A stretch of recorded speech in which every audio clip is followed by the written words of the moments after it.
Y para continuar con nuestro proceso de inauguración, le pido a la subgobernadora del Banco de México, a la maestra Irene Espinosa Cantellano, que nos dé su mensaje para esta convención. Muchas gracias, subgobernadora Irene, muchas gracias. Muy buenos días y muchas gracias por la invitación. Quiero empezar por felicitar a la Asociación Mexicana de Intermediarios Bursátiles por sus 40 años y a su presidente Álvaro García Pimentel por el éxito de esta asociación, y sobre todo pues compartirles que me siento muy honrada de poder participar en esta convención digital, sin duda con un tema muy importante por el gran reto que nos ha impuesto esta crisis sanitaria, tanto en la parte del funcionamiento de los mercados financieros como en la actividad económica, y sin duda tener la oportunidad de compartir cómo esto ha afectado las decisiones de política monetaria es una enorme oportunidad. Agradezco mucho esta invitación. He dividido mi presentación prácticamente en 4 partes. La primera, que tiene que ver con cuál ha sido la reacción del banco y de la política monetaria frente a la pandemia. Compartirles también algunas medidas adicionales que hemos llevado a cabo para enfrentar este choque, cuáles han sido los resultados y los beneficios, y también qué es lo que vemos hacia adelante en términos de retos y algunas otras medidas sobre las que estamos trabajando, y compartirlas con todos ustedes. Quisiera nada más enfatizar en esta ocasión y quiero remarcar que la presentación y las opiniones que aquí estoy virtiendo son a título personal, no necesariamente reflejan la opinión ni del banco ni de la Junta de Gobierno.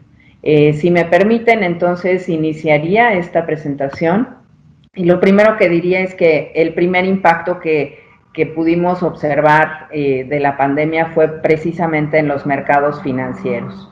El Banco de México elabora este índice de estrés de los mercados financieros en México, en donde lo que podemos ver es que en su fase inicial tuvimos niveles de estrés similares a los observados durante la crisis financiera de 2008-2009.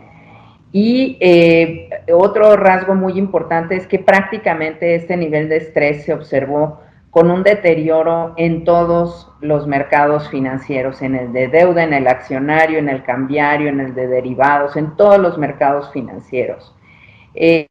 Si nos concentramos como en la subgráfica que está del lado izquierdo, la más pequeña, es un zoom de lo que hemos visto en este año, en donde básicamente lo que podemos remarcar es el hecho de que después del gran choque en marzo y abril, los mercados financieros han venido estabilizándose. Sin embargo, todavía no llegamos a los niveles previos a la pandemia. Este fenómeno no ha sido exclusivo de México, ha sido prácticamente un fenómeno global, y especialmente en los mercados emergentes, como lo vemos en la gráfica del lado derecho, vemos que han sido fuertemente afectados a partir de marzo de este año, y también podemos observar que el mercado bursátil mexicano ha tenido un deterioro mayor respecto de los demás mercados emergentes, y ha presentado también una recuperación más lenta. Ahora, este desplome en los mercados financieros anticipó correctamente lo que vendría, que es una severa contracción económica, quizás la más fuerte en más de 100 años, y sobre todo una contracción tanto de magnitud como de duración incierta. En la gráfica del lado izquierdo podemos ver 2 indicadores oportunos. El primero es el IGAE, que es lo que se conoce como un proxy mensual de la actividad económica, del PIB, y el indicador oportuno de actividad económica, que es un nuevo indicador publicado por el INEGI, y que busca digamos, anticipar o reflejar algunos de los cambios que ya se han presentado en la actividad económica, pero que por el rezago en la emisión de la información no se ve. Entonces, es una especie de nowcasting, y lo que podemos ver es que en el segundo trimestre de este año tuvimos el mayor desplome, llegamos al punto mínimo durante ese trimestre, después observamos un rebote importante, pero a través de este indicador oportuno de la actividad económica también lo que destaca es que la velocidad de esta recuperación se está reduciendo. Y esto, pues, definitivamente ha afectado los pronósticos de la actividad económica, y podemos ver en la gráfica del lado derecho la enorme contracción que se espera ver durante el año 2020, y pronósticos tanto para el año 2021 como 2022 que no van a poder compensar la enorme caída que estamos viendo en el mercado, en la economía mexicana durante este año. En este sentido, pues los bancos centrales, incluyendo el Banco de México, tomamos acciones rápidas y oportunas y con determinación, con dos objetivos primordiales: el poder reaccionar de manera pronta a través de nuestro instrumento principal, que es la tasa de interés de referencia, pero también para buscar el funcionamiento ordenado de los mercados financieros, que, como vimos, fueron muy afectados. Entonces, durante marzo, en nuestra sesión, que de hecho fue una sesión extraordinaria, aceleramos el ritmo de relajación monetaria que habíamos iniciado prácticamente desde septiembre del año pasado, y de marzo a la fecha hemos reducido en 275 puntos base la tasa de referencia, de 7% a 4.25%, y para llegar a un total de relajamiento monetario durante este ciclo de 400 puntos base. La idea justamente pues era el buscar un ajuste ordenado de los mercados financieros y evitar que hubiera una crisis financiera. Como saben, durante nuestra última reunión que realizamos en noviembre pasado, bueno, hace 2 semanas, la Junta de Gobierno decidió hacer una pausa en el ciclo de relajación monetaria como una medida de cautela para asegurar que podamos lograr la convergencia de la inflación hacia nuestra meta del 3%. Pasaríamos entonces ahora a compartirles cuáles han sido las medidas adicionales que el Banco de México ha llevado a cabo. En complemento a estas medidas en lo que es la política monetaria, el banco anunció diversas medidas adicionales que pueden agruparse en estas 4 categorías. Medidas para proveer liquidez y establecer condiciones de operación en el mercado de dinero más adecuadas, para promover el comportamiento ordenado en el mercado de valores gubernamentales y de valores corporativos. Medidas también para fortalecer los canales de otorgamiento de crédito, y por último, para favorecer o apoyar el comportamiento ordenado del mercado cambiario. Todo esto con el fin de evitar que hubiera una contracción del crédito y, por lo tanto, pues amplificar los efectos de este choque tan importante.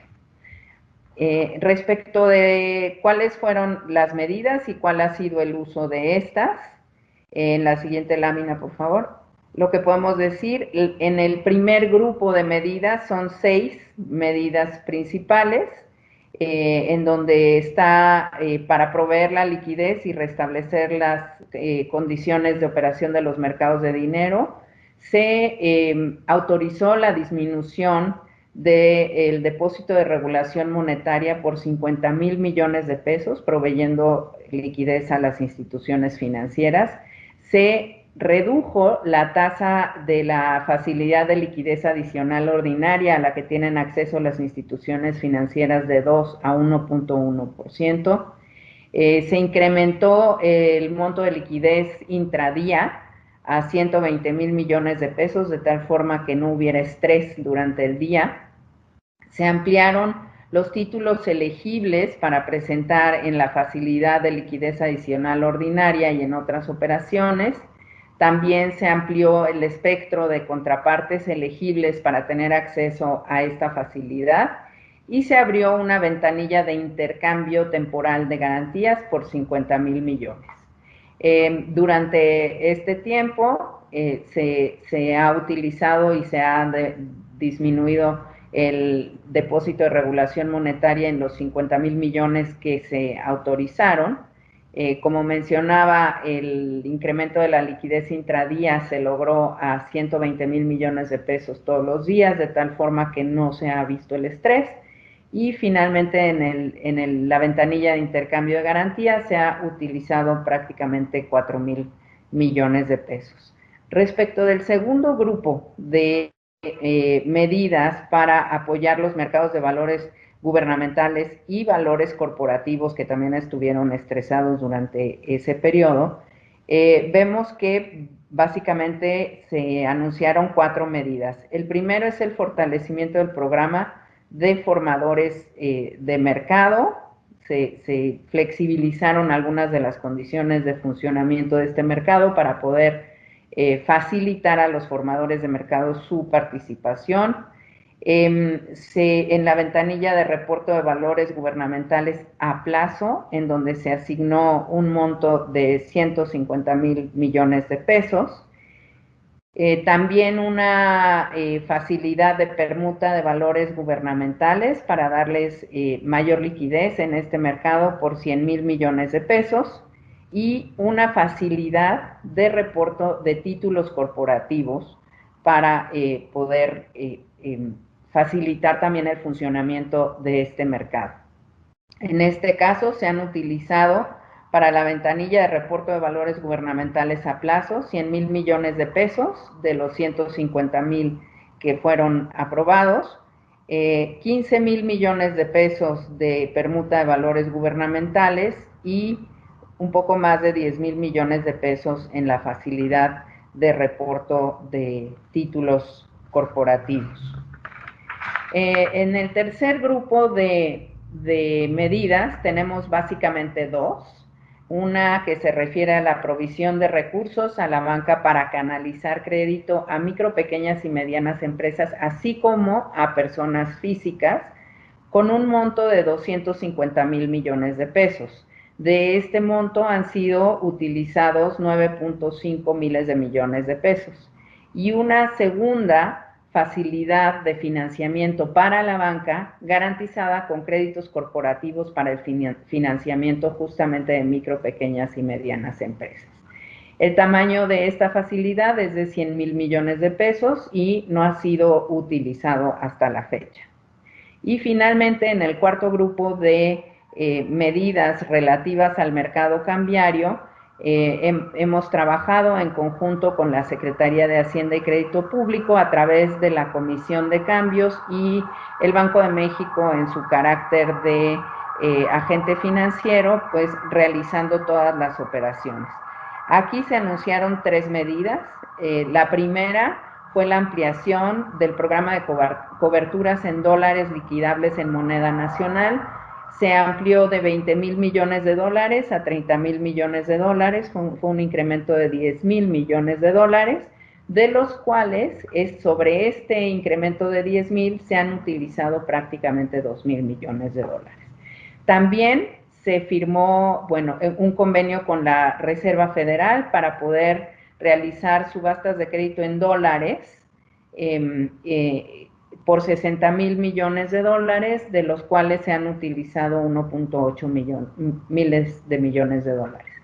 Y finalmente las coberturas cambiarias liquidables por diferencia en dólares con instituciones no domiciliadas en el país, lo cual permite el poder tener la capacidad de liquidar este tipo de operaciones los 7 días del año y las 24 horas del día en cualquier jurisdicción. En total, el monto aprobado para estas medidas, excluyendo las que tienen que ver con el mercado cambiario, son 800,000 millones de pesos que es aproximadamente el 3% del PIB. Y de estos 800,000 han sido colocados hasta el 20 de noviembre de este año 190,000 millones de pesos.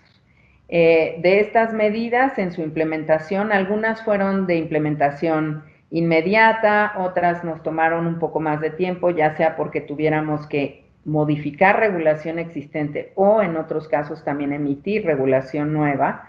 Y a lo largo de estos meses también el diálogo con todos los intermediarios nos ha permitido también ir haciendo algunos ajustes para dar un mejor servicio a las necesidades de las instituciones financieras. También estas medidas, dada la prolongación de la pandemia, el 15 de septiembre aprobamos la extensión de la vigencia de las mismas hasta febrero del próximo año 2021. Ahora, ¿cuáles han sido los beneficios de estas medidas que hemos implementado? Desde su inicio, para poder evaluar los beneficios de esto, diríamos que su anuncio generó confianza, lo cual pues sin duda ha coadyuvado a propiciar un comportamiento más ordenado de todos los mercados financieros. Estos beneficios se comenzaron a materializar, como decía, desde su anuncio, y un punto muy importante es que quizás no debiéramos de evaluar sus beneficios con base en el monto colocado, ya que sin duda, y como lo expondré un poquito más adelante, el sistema financiero ha tenido la capacidad para absorber este choque, pero la señal de contar con estas medidas ha sido sumamente importante. Ahora, ¿cuáles son específicamente los beneficios que hemos visto? En primer lugar, en el mercado de dinero se ha observado una mayor estabilidad. Asimismo, las distorsiones en el sector de largo plazo de la curva de rendimientos de valores gubernamentales han disminuido. Las condiciones de operación en el mercado de valores gubernamentales también han mejorado. Y en el mercado de títulos corporativos, tanto en el primario como en el secundario, ha permitido empezar a tener mayores operaciones y tener un mayor dinamismo. También podemos decir que los recursos destinados a las MIPYMES y a particulares han comenzado a fluir a través de estas facilidades para fortalecer el canal de otorgamiento de crédito. Y estas podrían ser aún con un mayor impacto cuando las facilidades regulatorias que permitieron que este sector de MIPYMES no pagara capital e intereses se vayan revirtiendo. En cuanto a la estabilidad en el mercado de dinero, pues como lo mencionábamos, estas mejores condiciones de liquidez han permitido que la tasa de fondeo bancario no haya presentado importantes desviaciones respecto de la tasa objetivo durante todos estos meses, y creo que eso nos debe dar tranquilidad, dado que se ha podido implementar la política monetaria de manera eficiente.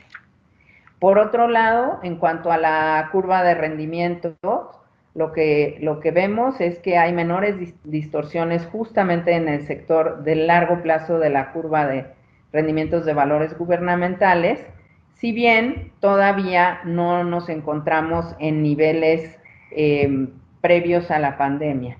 Y en este punto ha sido muy importante la participación de los formadores de mercado, que a través de estas medidas pues han podido mantener su labor de intermediación y con ello darle mayor estabilidad a la curva de rendimientos, sobre todo en el segmento de largo plazo. En cuanto al mercado de deuda, vemos que la liquidez se ha mantenido estable, la profundidad aumentó y la volatilidad se redujo. Sin embargo, todavía tenemos condiciones de estrés más marcadas que lo que teníamos antes de la pandemia. Y en cuanto al dinamismo en el mercado de títulos corporativos, como lo mencionaba, hemos empezado a observar un repunte en las operaciones en el mercado secundario, como lo vemos en la gráfica del lado izquierdo, y por otro lado también un aumento paulatino en el monto de emisión corporativa ya en los últimos meses en el mercado primario. Pasaríamos entonces finalmente a hacer algunas reflexiones sobre cuáles son los retos y algunas otras medidas que estamos llevando a cabo. Como pudimos ver, creo que la acción proactiva de este Banco Central pues ha permitido dar unas señales importantes y sobre todo generar confianza en los mercados financieros. Sin embargo, es claro que prevalecen algunos riesgos en el corto y en el mediano plazo, tanto para la economía como para el sector financiero mexicano, por lo que debemos estar muy atentos para poder identificar alertas tempranas que pudieran requerir alguna acción adicional. Entre estos riesgos, bueno, sin duda está en primer lugar la persistencia y la duración de la pandemia y las medidas que vienen acompañadas con ella en términos de contención y de distanciamiento social, por lo que pues existe mucha incertidumbre sobre cuáles van a ser los impactos en la economía y en los mercados, tanto a nivel global como a nivel local. También no podemos descartar algunos escenarios complejos, tanto para a nivel global como también local. Primeramente, existen pues algunas factores de incertidumbre en torno a la duración o el desvanecimiento de algunos apoyos fiscales, tanto en Europa como en Estados Unidos. También la definición de cuál va a ser la culminación en términos del Brexit y un tema sobre el cual se ha alertado, si bien se ha mencionado que por el momento no es necesariamente la prioridad, pero sin duda estamos viendo un incremento muy importante tanto de deudas gubernamentales como de deudas corporativas en el mundo, lo cual pues puede generar estrés hacia adelante. También en el ámbito local persisten riesgos sobre la sostenibilidad de las finanzas públicas y la calificación de la deuda soberana y de la deuda de Pemex. Entonces, en este sentido, pues la materialización de estos riesgos o de algunos choques adicionales podría generar nuevos episodios de volatilidad y pues con ello la recomposición de carteras que afecten el flujo de fondos en nuestra economía. Y finalmente, quisiera compartir que en el Banco de México estamos trabajando en la regulación para fortalecer las bases para el desarrollo del mercado de préstamo de valores. Antes, en el mes de marzo, tuvimos una consulta pública para poder, siguiendo nuestro proceso de emisión de regulación, para poder conocer la retroalimentación del público en general y en especial de los intermediarios financieros. Recibimos comentarios, sin embargo, se retrasó la publicación de esta regulación por la pandemia. Entonces, esperamos ya poder emitirla pronto. Por otro lado, estamos trabajando conjuntamente con las demás autoridades financieras para corregir algunas fricciones que todavía no permiten que algunos jugadores se incorporen de lleno en el mercado de préstamo de valores. Por ejemplo, es el tema de algunos aspectos impositivos para los fondos de inversión y las aseguradoras para poder facilitar justamente la participación en este mercado. Y en el área de pagos también estamos revisando la contraparte central de valores y a Indeval con el objeto de mejorar la forma de atender los incumplimientos o las fallas de mercado y con ello brindar más confianza en la operación del mercado de préstamo de valores. Esto es lo que nos tiene hoy en día ocupados. Es para mí un gusto el poder compartir con todos ustedes lo que estamos haciendo en el Banco de México ante este reto tan importante de la emergencia sanitaria y agradezco la oportunidad. Les mando un saludo a todos. Gracias, Irene, por tus importantes palabras. Es clarísimo que la rápida reacción del Banco de México, entre otras cosas, han traído la estabilidad que necesitaban los mercados financieros en México. Hoy tenemos tasas de interés muy estables, tenemos un tipo de cambio muy estable, operando en niveles ya cercanos a la prepandemia. Y esto evidentemente obedece mucho a la reacción rápida del Banco de México, pero también a la serenidad en la que ha tomado el tema de la política monetaria. Muchas felicidades y muchas gracias.